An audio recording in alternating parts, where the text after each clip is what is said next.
안녕하세요. 과학으로 보는 세상씨. 오늘도 흥미진진, 풍성한 과학 이야기와 함께 찾아왔습니다. 자, 두 분 지난 한 주 잘 지내셨나요? 요즘 막 날씨가 쌀쌀해져서 그런지 몸이 막 으슬으슬하고 면역력이 떨어지는 게 확실히 보여요.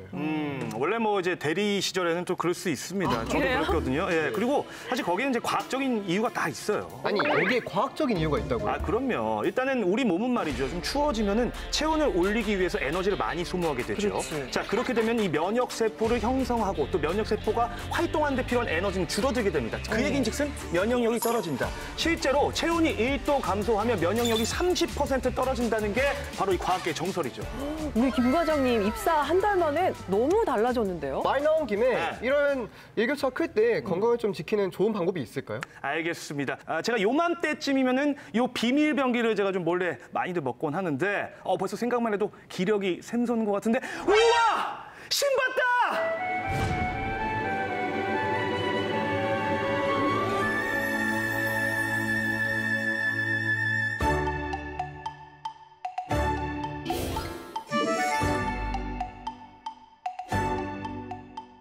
수출품으로도 많은 인기가 있었고요.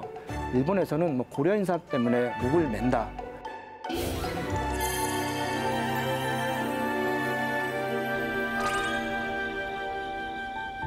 선조들이 인삼을 대량 생산하는 데 성공했기 때문에 인삼 그 키우기 힘든 걸 그때부터 그렇게 많이 생산했다고요?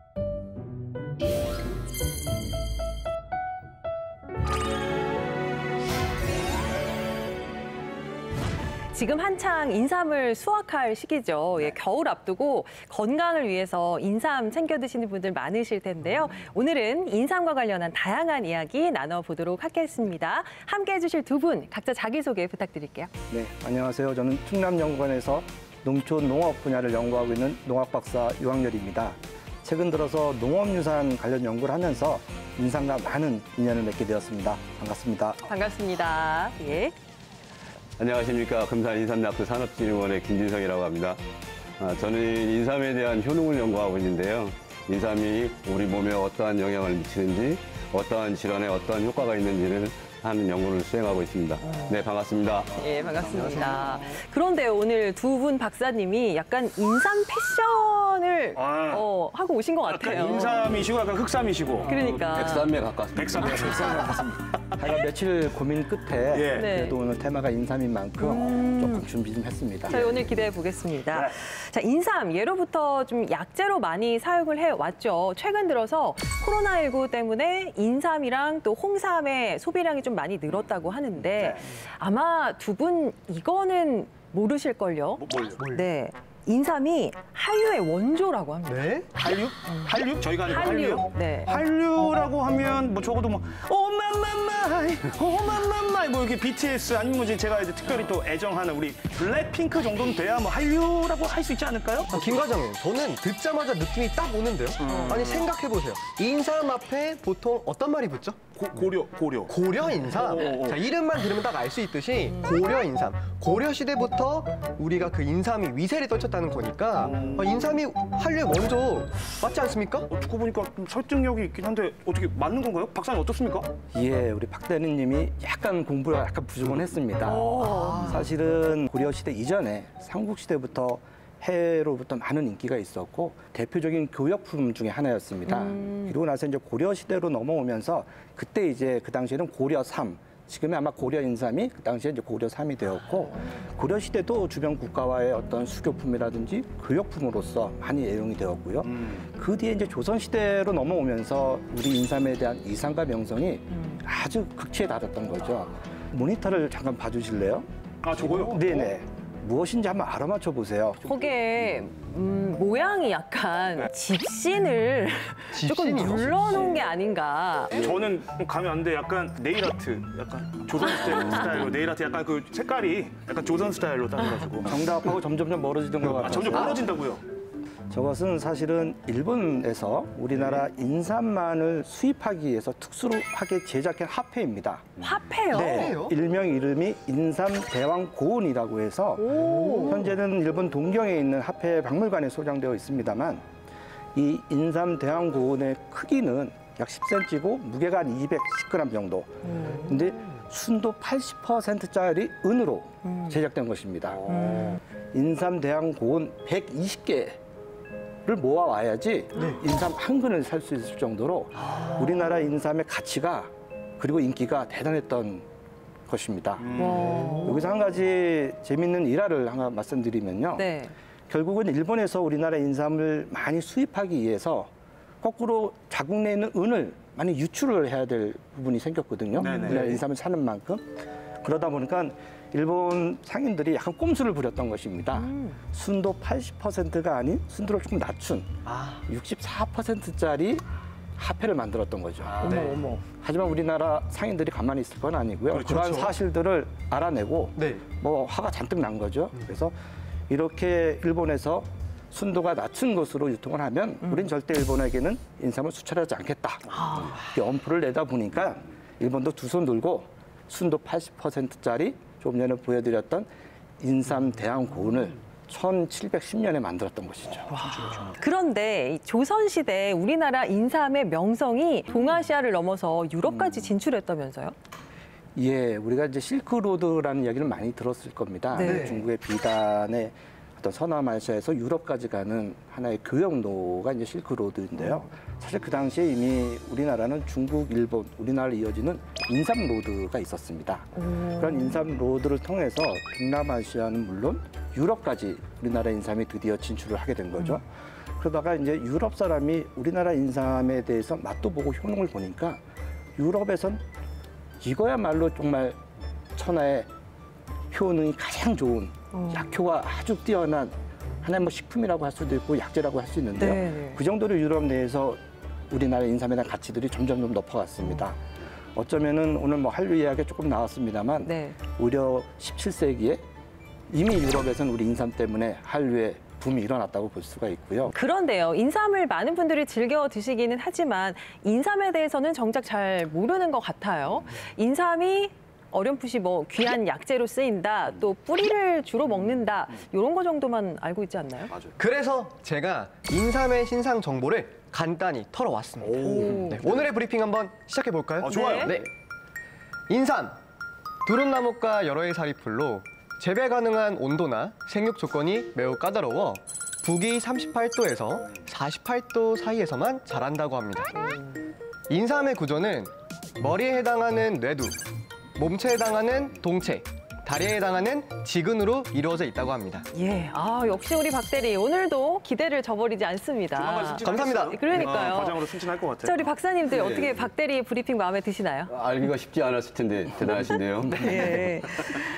그런데요, 인삼이 북위 38도에서 48도 사이에서 자란다고 했거든요. 어떤 특별한 이유가 있나요?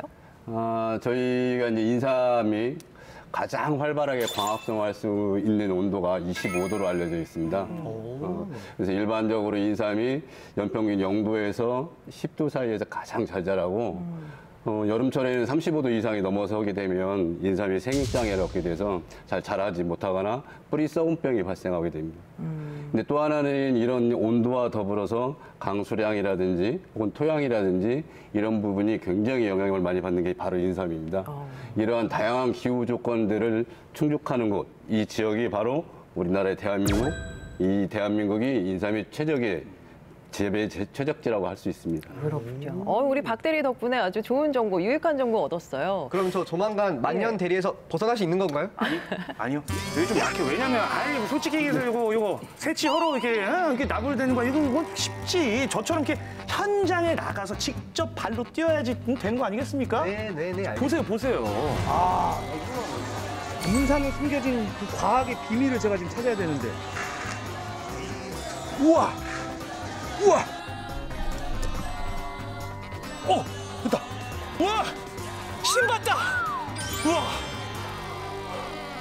이번에는 우리나라에서 언제부터 인삼을 키우기 시작했는지 재배 농법에 대해서 좀 알아보도록 할까요? 처음 언제 재배하기 시작했나요? 삼국시대에서부터 문헌에 기록되기 시작했다고 보고가 되고 있습니다. 근데 그때 인삼이라고 하면은 대부분은 산속에서 자생하고 있는 지금 여러분들이 알고 있는 산삼. 근데 이 산삼이 굉장히 귀한 약재로 이제 가치가 인정을 받기 시작을 하면서 이 각 지방에서는 나라에다가 조공으로 정해져서 보내야 되는 물량이 정해지기 시작을 한 거예요. 그러다 보니까 백성들은 이 고갈되어 있는 산삼을 캐서 바쳐야 되는데 오. 물량은 적고 할 수는 없으니 네네. 그런 백성들은 야밤 도주를 하게 되는 거예요. 어떻게 하면 이제 우리는 일상생활 속에 이제 묻게 올 수 있을까, 함께 할 수 있을까? 조선시대로 거슬러 올라가게 되면 산에서 자생하고 있는 산삼의 씨앗을 따서 네. 산속에다 다시 그대로 뿌려서 자라나게 하는 이렇게 해서 키우기 시작했다라는 보고가 있습니다. 산삼을 인공적으로 키우는 게 정말 쉽지만은 않았을 것 같아요. 그러게요. 예, 당연히 쉽지 않습니다. 네. 지금 토양이나 빛이나 온도 이런 지형적, 기후적 아니면 토양적 영향을 많이 받습니다. 아주 예민한 식물이고요. 또 재배 기간이 4년에서 6년 정도로 깁니다. 또 그 긴 사이에 병충해에도 좀 약해요. 그러다 보니까 이것은 누구나 쉽게 접근할 수 있는 작물이 아니고 네. 많은 기술과 경험이 필요로 하죠. 사실은 이제 인공 재배가 된 이후에 아마 대량 생산이 우리나라가 되었을 텐데요. 조금 전에 제가 말씀드렸던 그런 대량 생산된 인삼을 인삼 로드를 통해서 아마 동남아시아뿐만 아니라 전 세계적으로 우리 인삼이 아마 홍보가 되고 진출을 했던 걸로 제가 기억을 하고 있고요. 아마 인삼 재배 역사상 네. 인삼을 인공적으로 재배했다는 그 자체는 아마 가장 큰 인삼 재배 역사 중에서 가장 혁신적인 기술이지 않을까 저는 그렇게 생각합니다. 만약에 그때 인공 재배에 성공을 하지 못했다면 우리가 지금처럼 이렇게 편하게 인삼을 먹을 수 없었겠어요. 그렇네요. 중요한 것은 그러한 전통적인 방식에 의해서 대량 생산되었던 것이 지금 이 시기에도 지금 현 시점에도 그러한 방식이 그대로 계승되고 있다는 점이 주목할 필요가 있는 점입니다. 그러니까 전통 그 재배 방식이 지금도 계속 이어져 오고 있다고요? 네네. 자, 그렇다면 여기서 한번 짚고 넘어가야겠죠. 대체 우리 선조들은 어떻게 이 대량 생산에 성공을 해서 인삼을 재배해 왔는지 그 비밀을 지금부터 낱낱이 파헤쳐 보겠습니다. 인삼에 숨겨진 비밀을 밝히기 위해서 찾은 이곳. 이 전국에서 인삼이 가장 많이 모인다는 여기. 바로 인삼의 성지 금산 수삼센터입니다. 제철 맞아 때깔 좋은 인삼 보이시죠? 어우 스멜. 코가 평소보다 더 커진 것 같아. 아이들 저기 금강산도 식후경이라는데 가진 게 이게 지금 뭐 있나? 한 푼도 어떡해. 너무 불쌍해 보여요. 그래도 제 눈빛이 통했다고요. 아니 잠깐만 먹지 말고 이거 먹어요 이거. 우와! 우와! 무서워! 이야! 대박! 먹어도 돼요? 어머, 그냥 생으로 드신 거예요? 쓸 텐데. 아이 무슨 말씀을. 달아 인삼 달아. 진짜 뭐 향도 향이고 맛도 끝내줍니다. 진짜 김기환장합니다 정말. 아니 대체 전국적으로 이 인삼 생산량이 얼마나 되는 거예요? 한 해에 전국 생산량은 한 2만 톤 이상이고요. 우와! 그렇게나 많이요? 전국에서 생산되는 인삼의 70%가 이곳 금산으로 모인다고 합니다. 인삼 대량 생산의 비밀을 찾기 위해 제대로 온 것 같죠? 색깔이 기가 막히네. 와. 인삼에 숨겨진 그 과학의 비밀을 제가 지금 찾아야 되는데. 네. 무슨 과학? 어머니 혹시 그 인삼이 왜 이렇게 재배가 잘 되고 유명한지 좀 비밀을 혹시 아시나요? 그건 인삼밭으로 가서 물어보시고.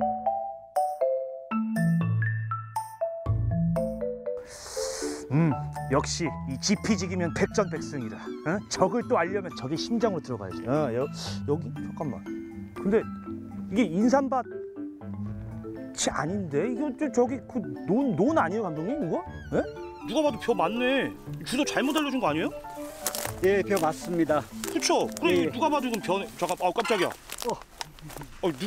누구십니까? 저는 인삼약종무소 김선익입니다. 반갑습니다. 인삼의 비밀 3가지가 있다고 들었는데 그 비밀을 캐내는 게 저의 오늘 미션입니다. 첫 번째 비밀, 지금 시간이 없습니다. 빨리 알려주시죠. 첫 번째 비밀은 궁금하시죠? 빨리 알려주세요. 순환농법입니다. 순환농법. 이름하여 순환식 이동농법. 인삼을 한 번 재배한 땅에 인삼을 바로 다시 심지 않고요. 다른 작물을 재배한 다음에 땅을 잠시 쉬게 두는 순환 과정을 거치는 건데요. 땅 스스로 지력을 회복해서 새로운 인삼을 심을 수 있도록 만드는 자연 친화적인 농법입니다. 아니 그냥 인삼만 그냥 쭉 심고 또 심고 이렇게 하면 안 되는 거예요? 예, 저도 그렇게 하고 싶은데 인삼을 수확하고 나면 인삼에 이제 이병 잔재물도 있고 뿌리 썩은 병이라는 균이 생깁니다. 뿌리 썩은 병은 땅 속에 오래 남아서 인삼을 공격하는데요. 치료제가 따로 없는 무서운 병입니다. 건강하게 자란 인삼들이 수확을 기다리고 있는데요. 자, 여기서 퀴즈. 인삼은 수확 시기를 어떻게 할까요? 글쎄요, 인삼이 땅 위에서는 안 보여서. 인삼은 이제 가을이 되고 요 잎 끝에 빨갛게 단풍이 들기 시작하면 수확을 할 수가 있습니다. 야, 이게 생각보다 깊숙이 박혀 있는데. 귀하게 자란 인삼 실물 영접해 보실래요? 우와! 신봤다! 우와! 확실히 향이 강하네. 근데 박사님, 제가 아까 그 수삼센터에서 봤던 삼에 비하면 좀 작은데 이거 몇 년생이에요? 현재 이건 3년생 인삼이 되겠습니다. 이 상태에서 한 1년, 2년 더 키워가지고 4년생, 5년생, 6년생 되면 수확을 합니다. 그럼 예를 들어서 한 10년생, 뭐 20년생 이러면 굉장히 좋아지는 건가요? 6년생 이상이 되면 삶이 크면 병이 생깁니다. 그래가지고 이제 더 이상 놔두면 썩어서 많이 없어져가지고 보통 4년생이나 6년생에서 수확을 하는 이유가 거기에 있습니다. 자, 그러면은 두 번째 비밀이 뭔지도 빨리 알려주시죠. 예, 두 번째 비밀은 바로 요 종자에 있습니다. 요 씨앗이 두 번째 비밀이라고요?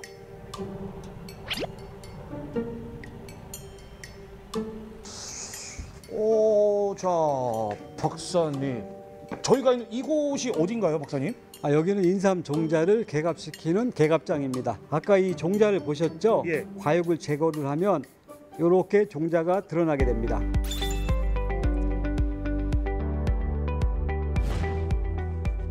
개갑이란 단어 생소하시죠? 인삼 농가에서 오래전부터 전해 내려오는 비법인데요. 인삼 종자의 발화율을 높이기 위해서 미리 종자의 껍질을 벌어지게 하는 과정입니다. 100일 정도 개갑 과정을 거치게 되면 이렇게 껍질이 벌어집니다. 이거 어떻게 사람이 또 일일이 관리를 할 수가 있는 건가요? 지금 이제 다 자동화 시설돼서 자동으로 물을 주고 온도를 관리하는 그런 이제 그 시설로 가고 있습니다. 온도는 15도에서 20도, 수분은 10%에서 15% 정도 필요하고요. 그걸 이제 유지하기 위해서 아침 저녁으로 물을 줘야 됩니다.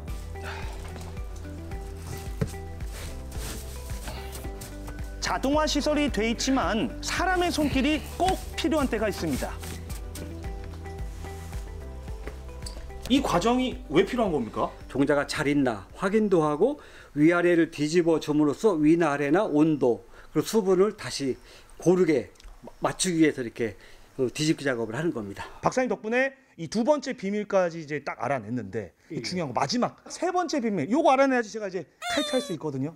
세 번째 비밀 뭔가요? 기환 씨는 뜨거운 햇볕에 있으면 햇볕을 피하기 위해서 어떻게 하죠?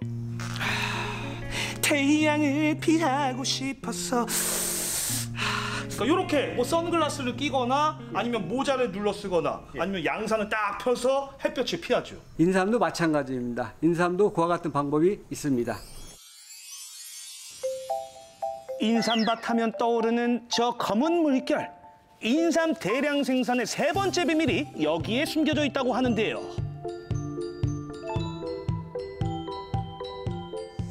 과학적 사고를 하는 저 김 과장도 잘 모르겠더라고요. 과연 이 검은 해 가림막에는 어떤 과학적 원리가 숨겨져 있을까요? 여러분도 궁금하지 않으세요? 네, 인삼밭 하면 가장 먼저 떠오르는 풍경 정말 검은 해가림막이거든요. 네. 흔히 보던 풍경인데 이게 어떤 역할을 하는지는 사실 생각을 안 해봤던 것 같아요. 해가림막에는 여러 가지 비밀이 숨겨져 있습니다. 우리가 원래 인삼이라고 하면은 야생에서 산속에서 자라던 산삼을 떠올릴 수가 있는데요. 산삼은 자연스럽게 나뭇가지나 다른 나무들에 의해서 자연 차강이 이렇게 됩니다. 네.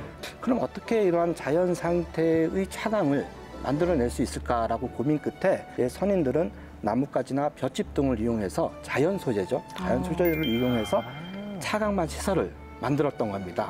하지만 지금은 다른 제품으로, 화학 제품으로 많이 바뀌었긴 했습니다만은 사실상 차강만 시설에 해가림막 시설의 구조, 좀 높이나 아니면 그 각도는 옛날이나 지금이나 변함이 없습니다. 즉 해가림막 시설도 몇백 년 동안 우리가 계승해왔던 아주 중요한 과학적 원리라고 볼 수가 있겠습니다. 그런데 자세히 보면 해가림막이 살짝 비스듬하게 돼 있잖아요. 맞아요. 이 모든 해가림막이 일정한 각도로 열을 딱딱 맞춰서 세워져 있던데 거기에는 혹시 또 다른 비밀이 있는 건가요? 네, 숨겨져 있죠. 아마 그 각도를 보시면 약간 이제 지형적이나 지역을 따라서는 조금씩 다릅니다만 대략 한 25도 정도 됩니다. 사실은 해가림 시설을 두는 곳이 인삼 재배지에 당연히 두게 되잖아요. 그러면 과연 인삼 재배는 어느 지역에 가장 잘 될까가 중요합니다. 거기에서의 원리는 또 향이라는 원리가 있습니다. 향? 예, 방향. 예. 인삼은 사실은 이제 반음직성 식물이기 때문에 열이 직사각성도 좋아하지 않고 아주 뜨거운 햇볕도 좋아하지 않습니다. 햇볕이 덜 받는 북향이나 또 오후에 뜨거운 햇볕을 덜 받게 하는 동향으로. 그래서 인삼밭은 북향이나 동향에 많이 설치를 하게 됩니다. 거기에 이제 각도가 25도 이렇게 설명이 되어 있는데요. 그거 역시 그런 광선, 햇볕하고 많은 연관성이 있습니다. 아침에 부드럽고 선선한 바람을 많이 받게 하고 한낮에 뜨거운 직사광선을 좀 피하게 만드는 부분이 있고요. 또 한 가지는 뭐 당연한 일입니다만은 비가 내렸을 때 비가 인삼밭에 바로 떨어지지 않고 인삼가에 떨어지게끔 그런 각도를 정해놨는데요. 이 각도 역시 몇백 년 이상 지켜왔던 우리 인삼 농업에 있어서는 지금도 그렇지만 후세에도 넘겨줄 만한 아주 훌륭한 유산이기도 합니다. 그러니까 정리하자면은 각도를 너무 크지도 작지도 않게 설계해서 인삼 재배에 필요한 만큼의 빛만을 공급해 주려는 거죠. 그렇죠. 전날 제가 사실 저 금요일이어가지고 불금 보내려고 칼퇴 욕심이 딱 발동을 해가지고 시간만 좀 더 있었으면 제가 각도 해가림막 각도도 제대로 좀 보고 시간에 따라서 이 들어온 빛의 양이 어떻게 바뀌는지 이런 것도 좀 살펴봤어야 되는데 그거 좀 아쉽네요. 그런데 여기서 저희가 놓치는 부분들이 또 있어요. 과학적 근거가. 이 해가림막에 아까 이제 박사님께서 말씀해 주신 것처럼 그 방향이라든지 빛을 차광하는 그런 기능 외에 바로 바람이 순환될 수 있는 구조라는 거예요. 바람이요? 네. 특히 여름철에는 낮에 이 바람이 이 골짜기에서부터 쭉 올라가기 시작해서 정상 쪽으로 불게 됩니다. 그렇게 되면 당연히 얘네들이 바람이 계속 순환되지 않고 멈춰 있는 형태가 돼요. 이럴 때 해가림 내부에는 이 넓은 쪽, 아까 25도라고 하셨으니까 넓은 쪽으로 바람이 들어와서 나갈 때는 좁은 쪽으로 출구 쪽으로 나가게 되는 거예요. 그러면 얘는 저기 앞에 있는 거에서 저 끝에 있는 데까지 계속 바람이 통풍이 되는 겁니다. 이런 식으로 순환이 되다 보니까 해가림 시설 안에 있는 자체 온도가 계속 상승되는 거를 억제시켜 줄 수 있는 효과를 가지게 되는 게 이 해가림막의 또 다른 하나의 과학적인 숨겨진 비밀로. 500년간 이어져 온 이런 인삼 전통 재배 방식이 세계적으로 가치를 인정받았다고 해요. 세계 농업유산 이야기를 하시는 것 같은데요. 저는 세계 농업유산 이야기를 들으면 기쁜 마음이 나오긴 하지만 또 이렇게 한 번에 실패를 했던 기억도 있기 때문에요. 좀 아쉬운 감도 있습니다만 결국은 이제 세계 농업유산으로 우리나라 금산 지역에 인삼 농업이 지정이 되었습니다. 당시 2016년에 처음 이제 도전장을 냈을 때는 세계 농업유산에도 여러 가지 기준들이 있는데요. 그런 기준들에 좀 부합하지 못했고 어떤 부분에서는 많이 미흡했기 때문에 심사위원들 뭐 전원일치 불합격 판단을 해서 뭐 탈락이라는 아주 쓰다쓴 고배를 맞은 적도 있습니다. 근데 이제 그 당시 저뿐만 아니라 금산 인근에 계시는 분들, 뭐 농림축산식품부에 계시는 분들이 너무 안타까워했죠. 우리나라의 자존심하면 고려 인삼인데 이것이 세계 농업유산이 안 되면 무엇이 되냐라는 해서 다시 한번 재도전하는 것으로 가닥을 잡고 다시 한번 준비를 했습니다. 사실은 실패했던 이유는 여러 가지는 있었습니다만은 아무래도 세계 농업유산의 그 심사를 하시는 분들은 7명이신데 다 외국분이십니다.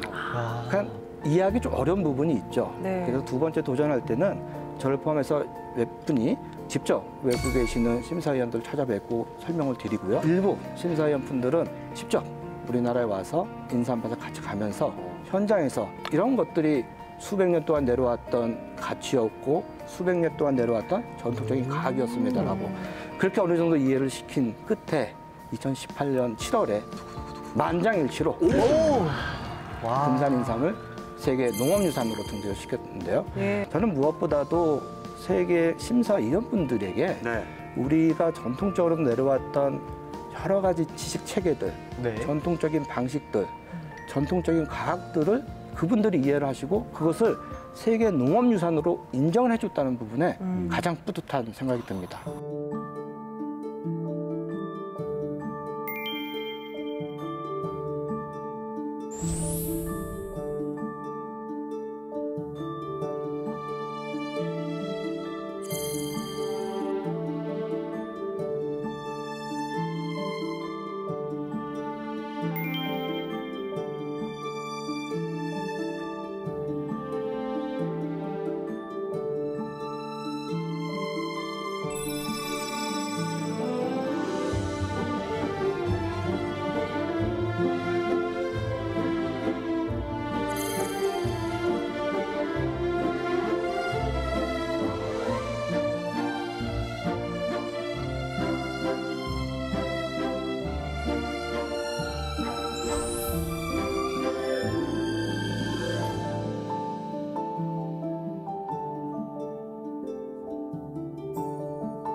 Wonderful examples of a traditional system the farmers, the researchers, the government, private sector, all of the people involved in putting together and keep moving it forward and improving on it and making it better and better and better.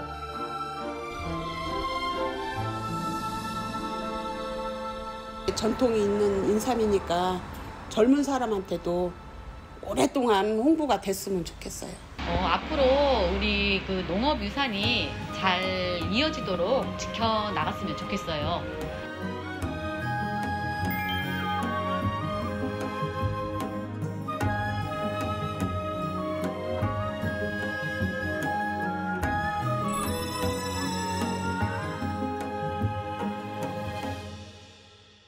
네, 우리의 인삼이 인삼로드를 거쳐서 실크로드로 이어지고 또 동아시아를 넘어서 유럽까지 진출할 수 있게 된데 어떤 기술이 바탕이 됐다라고 했죠, 두 분? 인공 재배 기술을 통한 대량 생산, 이게 중요하죠. 맞습니다. 맞아요. 독창적인 재배 기술 말고도 한 가지 비결이 더 있다고 해요. 뭘까요? 아무래도 뭐 당연히 그 인삼을 기르는 이 농부들의 사랑과 관심과 애정과 보살핌 뭐 이런 거 아닐까요? 우리 박 대리는요? 산삼이 몸에 좋고 또 아픈 사람도 치유하고 또 나라에서 대대적으로 홍보하고 이런 좀 문화적인 홍보가 잘 되지 않았어요. 그러니까 약간 그 당시에 이렇게 바이럴 마케팅. 네, 이렇게 잘 부전 효과로. 박사님, 두 분의 의견 중에서 정답이 있나요? 두 분 말씀에 정답이 감춰져 있기도 하고 또 약간은 그런 맥락에서 좀 벗어나긴 한데요. 빨리 알려주세요. 그 하나의 비법은 홍삼입니다. 홍삼? 홍삼에도 우리나라의 전통적인 지혜와 지식 그리고 과학적 원리가 숨겨져 있습니다. 에? 아니 그 옛날에도 홍삼이 있었단 얘긴가요?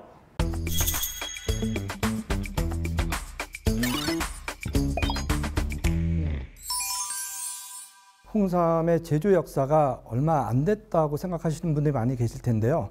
의외로 홍삼의 역사는 1000년 가까이 긴 역사를 가지고 있습니다. 우리가 홍삼이라는 이야기가 처음 나온 것이 고려 인종 때 1123년에 고려의 생활상을 적어놓은 고려 도경이라는 사료가 있는데요. 그 사료 속에 홍삼의 제조법이 등장을 합니다. 물론 고려시대 때는 홍삼이라는 표현을 쓰지 않고 익히다라는 숫자를 써서 숙삼이라고 표현을 했고요. 홍삼이라는 것은 조선시대에 넘어와서 홍삼이라고 표현된 걸로 알고 있습니다. 그럼 왜 우리나라가 홍삼을 만들었냐는 그 이유는 역시 수삼 상태로서는 상온에 두었을 때 변질되거나 부패되기 쉽습니다. 그래서 아주 오랜 기간 인삼이 가지고 있는 고유한 성분을 유지한 채 오랜 기간 보관할 수 있는 방법이 없을까? 그런 궁리 끝에 우리 선조들이 만든 것이 수삼을 찌고 건조하는 과정 속에서 홍삼이라는 것이 탄생하게 됩니다. 사실상 홍삼은 지금 현재 어떻게 보면 20년 정도 길게 보관이 될 수 있을 정도로 어떻게 보면 인삼 가공의 백미라고 할 수 있습니다. 사실 홍삼에 대해서 홍삼을 제조하는 과정은 수삼을 찌고 건조하는 과정을 되풀이하는데요. 그러면서 색깔이 갈변화가 됩니다. 갈변화된다는 의미는 갈색으로 변해서 우리가 흔히 홍삼을 갈색, 좀 더 진한 갈색으로 이렇게 표현을 하고 있고요. 사실 홍삼은 그러한 찌고 건조하는 과정을 통하면 생물학적, 미생물학적으로 볼 때 불활성화된다고 합니다. 불활성화가 인삼을 오랜 기간 보존할 수 있는 기본적인 원리가 된다고 볼 수가 있고요. 흔히 수삼과 홍삼을 비교했을 때 홍삼이 덜 쓰다라는 표현을 많이 해주시는데요. 그건 과학적으로 맞는 말씀입니다. 수삼을 찌고 건조하는 과정을 통하면 그 속에 포함되어 있던 전분이 그러한 당분들이 당화가 되는데요. 그러면 약간 단맛이 나는 감미 성분이 나타납니다. 그리고 또 구수한 맛을 내는 성분도 새롭게 나타나는데요. 그래서 우리가 홍삼에는 특유한 맛과 향이 있다고들 합니다. 그리고 마지막 하나의 특징은 사실은 인삼에는 뿌리에도 서폰 성분이 많이 있습니다만 껍질에도 많이 포함되어 있습니다. 사실 홍삼을 만들 때는 수삼을 껍질을 벗기지 않는 채 통째로 우리가 그것을 찌고 건조하는 과정을 하는데요. 그렇다 보니까 인삼이 가지고 있는 좋은 성분들이 가히 안정한 상태로 오랜 기간 보관할 수 있는 것이죠. 아마 그러한 오랫동안 보관할 수 있는 선조들의 기술 아니면 그러한 지식들이 아마 오늘날까지 전승되고 있다는 점은 매우 유익한 과학적 정보가 아닐까 싶습니다. 사실은 이러한 우리나라가 고려 인삼의 어떤 명성이 높게 된 이유는 홍삼이라는 가공품을 만들어서 오랜 기간 보관했던 점이라고 생각합니다. 이런 것들이 선인들이 만들어냈던 지혜의 산물이지 않을까 생각합니다. 홍삼이 그렇게 오랜 역사를 가졌다니까 참 놀랍기도 한데요. 홍삼 얘기가 나와서 말인데 인삼에도 좀 종류가 여러 가지가 있잖아요. 그렇죠. 언뜻 떠오르는 것만 해도 생삼, 그리고 방금 말씀하신 홍삼, 그리고 흑삼이라고 검은 빛깔을 띠는 인삼도 있더라고요. 의상도 딱 흑삼이잖아요. 저희가 인삼은 그 가공 방법에 따라서 여러 가지로 구분이 됩니다. 네. 특히 이제 열을 가하거나 증숙하는 과정에 있어서의 수분의 함량이 얼마나 있느냐 없느냐에 따라서 지금 보시는 것처럼 얘가 이제 수삼이라고 합니다. 수삼. 네. 수삼인데 보시면 연질이 조직이 되게 말랑말랑해 보이죠, 그죠? 네. 보시면 인삼의 수분의 함량이 70% 이상을 포함하고 있는 게 이 수삼이라고 보시면 됩니다. 이 증숙을 하지 않고 껍질만 벗겨서 직접 말리는 거. 약간 미황색을 나타내죠? 네. 얘는 백삼이라고 합니다. 백삼. 네. 저희가 무역을 하는 데 있어서 저장에 관련되어 있어서 그 방법을 찾았던 게 바로 이 가공 방법입니다. 수분을 15% 이내로 낮춰주는 가공이 바로 백삼, 홍삼, 흑삼이 되겠는데요. 여러분들이 제일 잘 아시는 홍삼. 네. 그죠? 약간 붉은 빛을 띠면서 굉장히 예쁘게 많이 나오죠. 네. 여러분들이 가장 접하기 쉬운 거. 그렇죠. 대신에 홍삼이 몸에 좋다, 흑삼이 뭐가 더 몸에 좋다라고 표현을 못 하는데 여러분들이 드시기에 약간 더 달고 쓴맛의 향이 좀 적고 한 게 바로 이제 이런 홍삼류로 대체를 할 수가 있고요. 네. 최근의 연구에 따르면 이제 이렇게 거의 좀 까매요. 와. 완전 흑갈색의 형태를 나타내는데 홍삼은 찌고 말리고 한 번 정도 한다라고 하면 흑삼은 적어도 3번 이상의 반복을 하게 됩니다. 네. 그런데 이제 거의 9번 찌고 말린다고 해서 구중구포 많이 들어보셨죠? 그러다 보면 태우니까 몸에 안 좋은 거 아니야? 뭐 이런 걱정이 많이 되는 거죠. 네. 근데 저희가 만들어내는 이 가공식품, 즉 가공인삼에는 이런 유해 성분이 없는 안전하게 가공을 하고 있는 걸로 나타나고 있어서 여러분들이 편하게 이용을 하시면 될 것 같아요. 근데 궁금한 게 이제 성분, 네, 저 맞습니다. 가공 방법에 따라서 그럼 성분도 좀 이렇게 뭐 바뀌거나 달라지거나 추가되거나 뭐 없어지거나 이런 게 있는지. 네. 저희가 수삼 형태에 있는 성분은 그대로 인삼의 수삼의 향이라든지 성분이 몸에 좋은 성분들이 그대로 가지고 있는 형태라고 하면 열을 가하거나 찌거나 수증기를 찌게 되면 수삼에 있는 성분이 일부 다른 성분으로 변하게 돼요. 이 성분들이 특히 백삼에서는 이제 말로니진세노사이드라고 하고요. 이 홍삼에는 RG3가, 그다음에 흑삼에서는 RK1이라고 하는 특이 성분들이 서로 생성되거나 다시 증가가 됩니다. 여기에 이제 각각의 그 진세노사이드, 즉 인삼의 사포닌이 진세노사이드라고 하는데 이 진세노사이드들이 각각의 양리작용을 나타내는 거예요. 그래서 이제 저희가 건강식품으로 먹는데 아주 유용하게 부담 없이 드실 수 있는 것들이 인삼의 가공 제품이라고 할 수 있어요.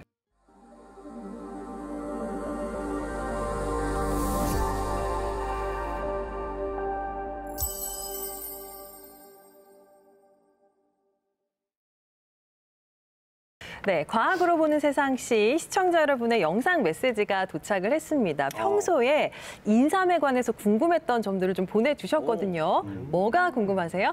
인삼 고를 때 크고 통통한 인삼을 사는 편인데 좋은 인삼 고르는 방법 좀 알려주세요. 제가 몸이 허할 때마다 삼계탕을 자주 해먹는데 문득 그런 생각이 들더라고요. 왜 삼계탕에는 인삼이 들어갈까요? 네, 자, 첫 번째 질문부터 한번 풀어보도록 하죠. 인삼은 크고 통통한 게 좋다, 좋은가요? 라고 물어봐 주셨습니다. 어떤가요? 사실 인삼은 버릴 게 없습니다. 작고 크고 간에 양리적인 효과는 똑같고요. 하지만 그래도 그중에서 좋은 인삼을 고르신다고 하면 제가 한 가지 가지고 나왔는데요. 인삼은 크게 세 가지 부분으로 구별이 됩니다. 여기 머리 부분이라고 내도 부분이 있고요. 이제 몸통 부분이 있고 이제 뿌리 부분이 있습니다. 그래서 요 세 개의 부분이 명확하게 구별이 되는 것이 좋다고 하고요. 물론 현재 이제 수삼 같은 경우는 수분이 있기 때문에 아주 딱딱하지는 않습니다만 그래도 이렇게 만져보셨을 때 약간 재질이 단단한 부분이 좋습니다. 하나 더 귀중한 우리가 인삼으로 생각하는 것이 인삼의 사람 인자처럼 요 아래 뿌리 부분이 이렇게 다리를 두 개로 양다리 걸려서 사람 모양처럼 생긴 인삼은 더욱더 비싸게도 팔리고 많은 소비자들이 선호하는 부분입니다. 네. 그 지금 그 들고 계신 인삼도 그렇고 제 것도 그렇고 보면은 이 잔뿌리들이 좀 많죠. 그러네요. 근데 이게 잔뿌리들 많은 게 좋은 건지 아니면 없는 게 좋은 건지 이것도 좀 알려주시죠. 당연히 뭐든지 많은 게 좋다고요. 예, 당연히 잔뿌리도 중요한 역할을 합니다. 오히려 인삼의 중요한 성분 중에 하나가 사포닌인데요. 인삼의 사포닌은 사실은 그리스어로 거품을 낸다. 우리 비누의 어원입니다. 그래서 뭐 화학 구조적으로 얘기하면 이제 비당 부분에 포도당이나 가당 등 이러한 당질들이 결합된 이제 배당체라고 하는데요. 사실은 인삼 외에도 더덕이나 도라지 그 외에 한 700여 종의 식물에도 사포닌이나 성분은 들어 있습니다. 하지만 왜 인삼 사포닌이 우리 인간 몸에 더 좋을까라는 부분은 그 인삼에 들어있는 사포닌은 어독성이라든지 어떤 그 적혈구를 파괴시키는 그것을 이제 뭐 용열 독성이라고 표현하는데요. 그런 용열 독성이 포함되지 않습니다. 전혀 여기에는 포함되지 않기 때문에 우리 사람 인체에 아무런 해가 없는 거죠. 그렇기 때문에 인삼 고르실 때는 오히려 뿌리가 잔뿌리가 많은 것이 사포닌 함량이 많다. 그래서 반드시 그 부분을 좀 확인해서 구입하셨으면 좋겠습니다. 네. 두 번째 질문인데요. 이런 생각을 좀 안 해봤어요. 삼계탕에는 왜 인삼이 들어가나요? 1940년대 넘어서기 시작을 하면서 이제 그래도 경제가 조금씩 살아나면서 시장이 형성이 되면서 시장에서 이제 삼과 닭을 넣은 탕, 그래서 삼계탕이 아니라 게삼탕. 네, 닭에 닭백숙에 삼가루를 넣었어요. 그래서 게삼탕으로 불려졌고요. 예, 이제 1960년대로 넘어서기 시작을 하면서 6.25가 이제 끝나고 경제가 조금 부흥이 되면서 가전제품, 즉 냉장고가 보급이 되기 시작을 하면서 인삼을 그 보관할 수 있는 기간이 늘어나기 시작을 하는 거예요. 그러다 보니까 닭백숙이라고 하는 닭국에 삼을 통째로 넣기 시작을 하는 거죠. 이제는 게삼탕 왠지 삼이 다 같아지는 느낌.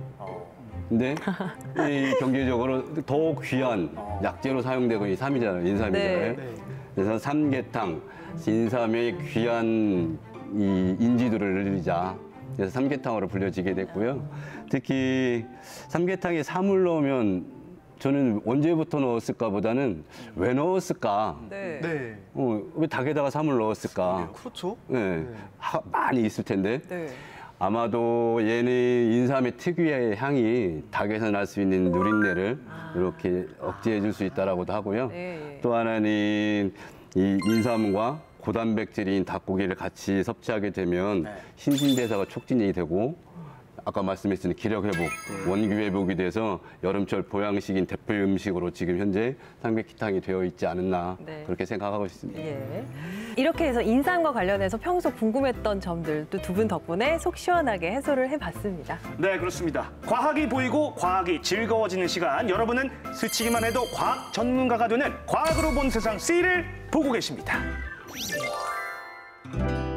네, 1500년 전부터 국내는 물론이고 세계 곳곳에서도 인정을 받아온 우리 인삼. 그런데 최근에 이 인삼이 좀 위기를 겪고 있다고 하더라고요. 인삼 농가의 위기라고 할까요? 이 기후 변화입니다. 그 농촌진흥청에서 발표한 자료를 보면 2020년 기준으로 우리나라 전국 면적의 국토 면적의 약 78%는 인삼 재배가 가능하다.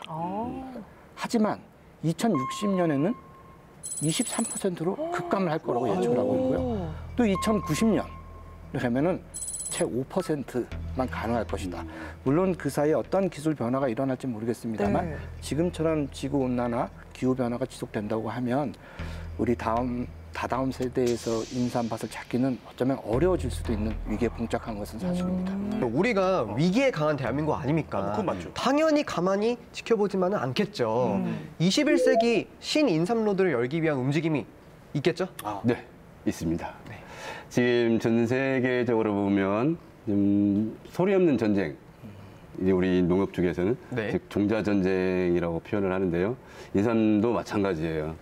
어떠한 우수한 품종을 육성을 해내서 개량을 하고 얘를 산업화시킬 수 있는 데 노력을 해줘야 하는데 현재 개발되어 있는 게 20여 종의 품종이 있고 이에 대응해서 앞으로는 어떠한 병충해에 강한 저항성을 가지고 있는 품종이 또 하나는 어떠한 고온이라든지 고광이라든지 염분에 버텨낼 수 있는 내행성이 강한 품종이라든지 또 하나는 한 재배 면적당 많은 품종이, 많은 수량이 나올 수 있는 그런 품종. 또 하나 형태학적으로 사람의 모양을 닮은 아주 퀄리티 있는 정말 우리나라가 표현하고 있는 인삼이라고 하는 얘 형태를 가지고 있는 품종. 이러한 다양한 연구들이 꼭 개발되고 연구가 진행돼야 된다고 생각되고 있습니다. 추가적으로 한 가지 더 말씀드리고 싶은 것은 보통 다른 작물처럼 벌써 유리온실에 스마트팜에 4차 산업혁명에 여러 가지 기술들이 도입된 작물들이 많이 있지만 인삼은 사실 기술력이 부족하다기보다는 인삼 재배 특수성 때문에 조금은 다른 작물에 못 미치는 건 사실입니다. 하지만 한 가지 대표적으로 요즘에 좀 변화는 그 해가림 시설은 사실은 많은 노동력이 요합니다. 그러다 보니까 지금 일부 이제 개발이 됐고 보급되고 있는 것이 긴 터널형으로 우리 하우스의 긴 터널형을 아마 상상해 보시면 될 텐데요. 그 안에 이제 인삼을 재배하는 겁니다. 그러면서 이제 다른 차광만 시설도 약간의 청색 계열의 또 다른 신 소재로 만들어지고 있고요. 물을 줄 수 있는 간수 시설까지 그 안에 이제 포함되어 있는 것들이 이제 터널형 인삼 재배 방식으로 이렇게 보급되고 있는데요. 그래도 인삼만이 지켜왔던 수백 년 동안의 어떤 전통적인 과학 이런 원리도 현대적인 과학과 좀 맞물려서 서로 공존해 나갔으면 하는 바람은 있습니다.